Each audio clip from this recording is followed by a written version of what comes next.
Fondasi Iman Kristen Alkitabiah.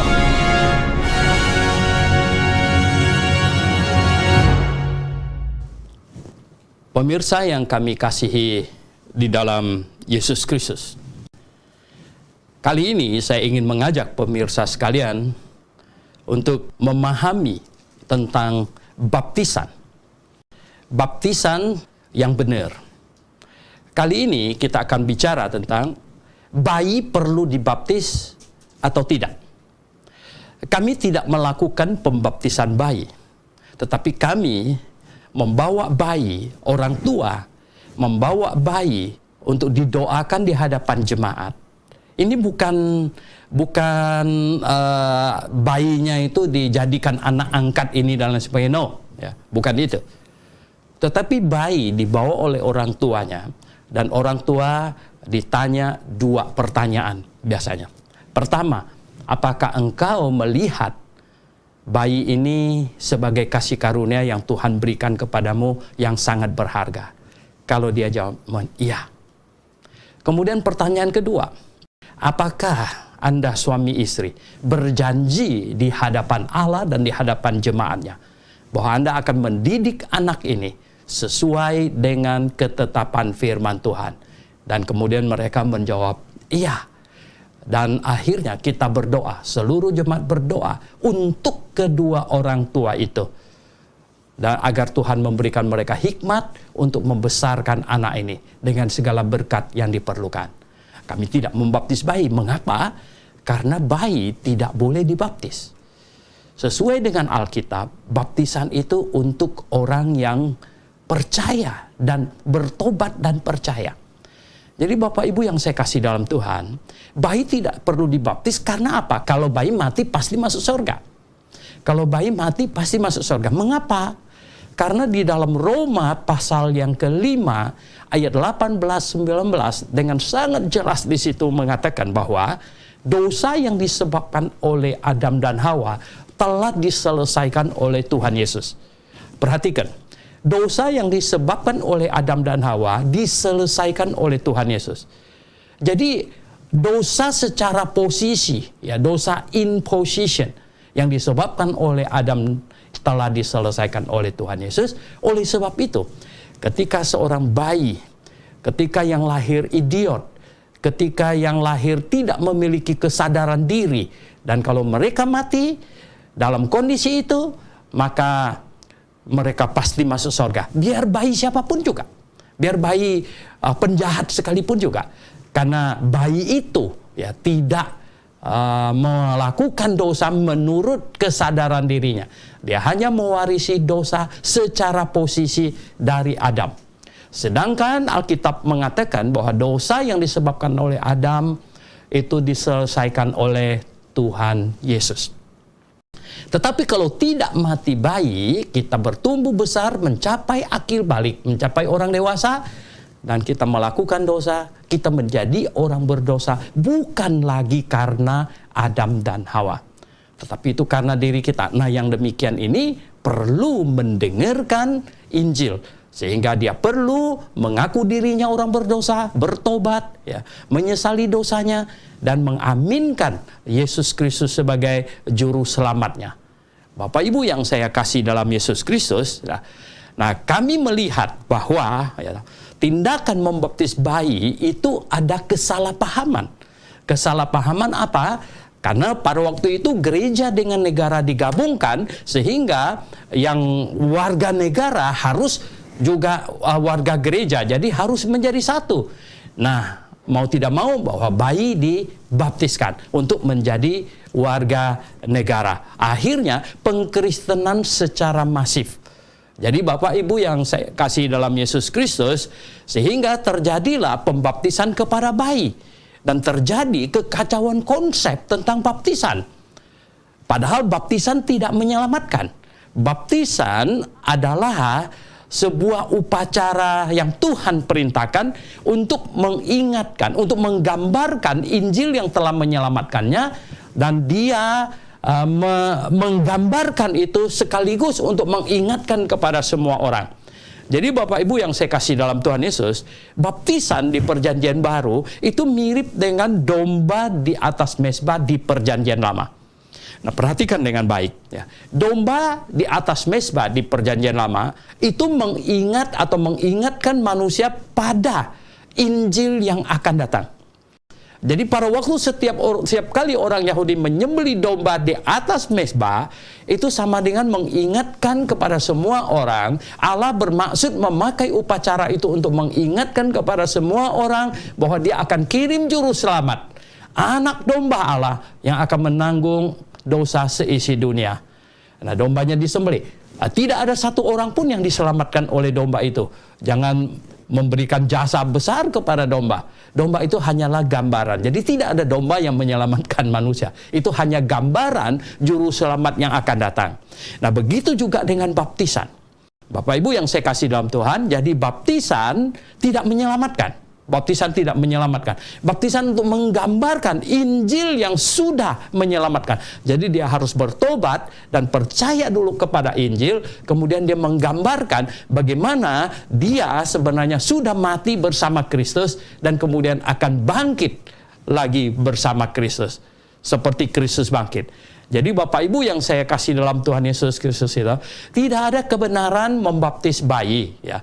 Pembaptisan bayi itulah kesalahpahaman. Ada gereja berpikir bayi dibaptis supaya dia mati masuk surga. No, ya tidak ada kebenaran di situ. Mungkin ada juga ya kesalahan konsep di masyarakat, dibaptis supaya tidak diganggu oleh iblis misalnya. Itu juga tidak benar gitu. Atau konsep yang lain yang salah lagi, misalnya dibaptis supaya tidak sakit-sakit gitu. Itu bukan perlu baptis, itu perlu imunisasi gitu. Jadi Bapak Ibu yang saya kasih dalam Yesus Kristus, kita harus sangat paham akan hal ini ya. Mengapa bayi tidak perlu dibaptis? Karena bayi kalau mati pasti masuk surga. Mengapa bayi bisa pasti masuk surga? Karena dosa yang disebabkan oleh Adam telah diselesaikan oleh Tuhan Yesus Kristus, sedangkan bayi belum melakukan dosa atas kesadaran dirinya sendiri. Nah, itulah sebabnya mengapa kita tidak membaptis bayi, tetapi kita membawa bayi ke hadapan jemaat, ke hadapan Tuhan, kemudian kita berdoa untuk kedua orang tuanya, supaya Tuhan memimpin mereka, memberi hikmat, memberi berkat dan lain sebagainya, untuk membesarkan bayi yang mereka baru terima dari Tuhan itu. Jadi Bapak Ibu yang saya kasih dalam Yesus Kristus, ini hal-hal yang harus sangat jelas. Nah, setelah kalau bayi itu tidak meninggal, tetapi bertumbuh besar, kemudian dia menjadi orang dewasa, maka dia harus mendengarkan Injil. Dia harus bertobat sendiri atas kesadaran dirinya, dan dia harus menerima Injil keselamatan untuk dirinya. Dia harus mengakui Yesus dihukumkan di atas kayu salib untuk menanggung semua dosanya. Bapak Ibu yang saya kasih dalam Tuhan Yesus, saya sudah membaca banyak buku dan saya tahu ada mereka yang berargumentasi, katanya, itu Lydia dibaptis satu keluarga. Lihatlah ya, pasti ada bayinya. Itu asumsi ya. Itu asumsi. Ya, jangan mendasarkan iman pada asumsi ya. Nah, pernah terjadi satu kejadian di mana perdebatan antara dua pendeta, yang satu yang mendukung pembela baptisan bayi, yang satu ya gembala baptis yang berkata tidak boleh baptis bayi. Akhirnya mereka berdebat demikian. Begini ceritanya.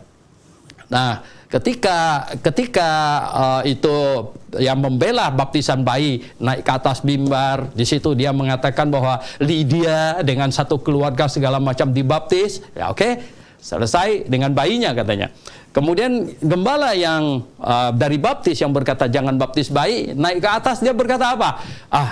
Masa Bapak tidak tahu, dia bilang, Lydia punya satu orang perempuan katanya, dan sudah dewasa, menikah dengan orang Turki di sana, dan dia punya anak dan lain sebagainya. Yang tinggal sama Lydia itu adalah hanyalah pembantu-pembantu yang bekerja membantu dia menjual kain ungu gitu.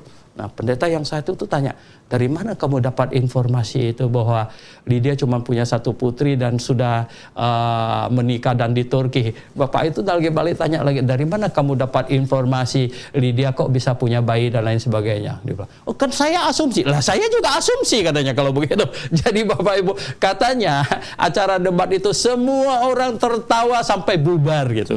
Jadi Bapak Ibu yang saya kasih dalam Tuhan Yesus, tidak ada kebenaran ya untuk membaptis bayi. Bayi tidak perlu dibaptis. Ya, bayi perlu diserahkan, kedua orang tuanya minta hikmat dari Tuhan supaya bisa membesarkan bayinya sesuai dengan ketetapan Alkitab. Oke, jadi Bapak Ibu yang saya kasih dalam Tuhan Yesus, maka itu kita harus sangat ini paham akan hal ini. Nah, ketika bayi bertumbuh besar menjadi akil balik. Nah, di saat itulah sangat penting. Kapankah saat akil balik itu? Saat akil balik itu saat puber. Ya, Bapak Ibu yang saya kasih dalam Tuhan. Nah, tetapi di perjanjian lama secara simbolik, sekali lagi secara simbolik, ya orang Yahudi mematuknya umur 12 tahun. 12 tahun. Oleh sebab itu Tuhan Yesus pada waktu umur 12 tahun pertama kali dibawa ke Bait Allah. Jadi sebenarnya akil balik itu bisa lebih cepat sedikit, bisa lebih lambat sedikit gitu ya akil balik, tapi nggak ada orang akil balik umur 20 gitu ya. Itu kan puber ya. Jadi nah Bapak Ibu yang saya kasih dalam Tuhan Yesus Kristus, jadi pada waktu akil balik ini, masa akil balik ini ya, masa puber ini, orang Yahudi mematuknya 12 tahun, tapi itu secara simbolik begitu. Nah, kita tahu itu adalah masa yang paling rentan. Masa seorang anak berubah dari seorang anak menjadi orang dewasa. Pada masa itulah orang tua harus sangat concern, harus memperkenalkannya kepada Injil yang benar, supaya dia bisa memahami Injil yang benar, supaya dia bisa bertobat dengan benar, supaya dia bisa menerima Yesus Kristus dengan benar, dan dia dilahirkan kembali di dalam Yesus Kristus. Ini sangat penting sekali. Jadi bukan dibaptis, Bapak Ibu yang saya kasih dalam Tuhan, tetapi ya pada waktu dia masih kecil, yaitu ya boleh saja bawa ke sekolah minggu, mendengar banyak cerita, kan bagus gitu. Nah, sehingga dia memiliki banyak pengetahuan cerita-cerita Alkitab. Sehingga ketika pengkhotbah berkhotbah tentang Yusuf, dia tahu itu Yusuf yang di dalam Alkitab, bukan Yusuf tetangganya gitu. Jadi Bapak Ibu yang saya kasih dalam Tuhan, nah dengan bermodalkan banyak pengetahuan Alkitab, maka kita berdoa sebagai orang tua, berdoa supaya firman Tuhan menyentuhnya. Ya, kita tidak tahu ya sejak kapan, umur berapa, bisa jadi 10K, 11K dia mengalami perubahan ya, puber dari anak berubah menjadi orang dewasa. Saat itulah saat yang paling genting supaya orang tua bisa menyelamatkan anaknya, supaya dia bisa beriman kepada Injil yang benar dengan sebaik-baiknya. Sebab itu Bapak Ibu yang saya kasih dalam Tuhan, marilah kita melakukan hal yang benar, yang sesuai dengan Alkitab. Sampai di sini, salam Maranatha.